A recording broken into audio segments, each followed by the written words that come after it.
நம்ம காற்று மேல அப்பர் பேலட்ல பட்டு, அதாவது குதத்துல அந்த இடத்துல பட்டு வெளியில சப்திச்சு வெளியே வருது, சத்தமா வருது, காற்றா வருது, நமக்கு புரிஞ்சிருச்சு. சரி, இப்போ இந்த பேச்சை குறைச்சா என்ன ஆகும்?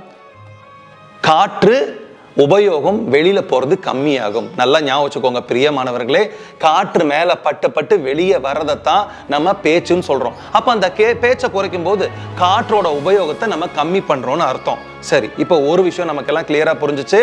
அப்ப பேச்சை குறைக்கணும்னா என்ன அர்த்தம் அப்படின்னா, காற்றோட உபயோகத்தை, அதாவது நம்ம பீனியல் கிளாண்ட்ல இருந்து, அதாவது உயிர் சக்தியா இருக்கக்கூடிய அந்த மூன்றாவது கண், ஞானக்கண், முக்கண், நெற்றிக்கண், ஹிருதயம், அந்த இடத்துல இருந்து வரக்கூடிய பிராணனாகிய காற்று நம்ம குதத்துல பட்டு சப்தமா வெளியிச்சு விரயமாயிட்டு இருக்குது. அதனாலதான் அதை குறைங்க, பேச்சை குறைங்கன்னா இன்டைரக்ட்லி என்ன அர்த்தம் அப்படின்னா, உங்களோட பிராணனை விரயமாகறத குறைங்கன்னு அர்த்தம். சரி.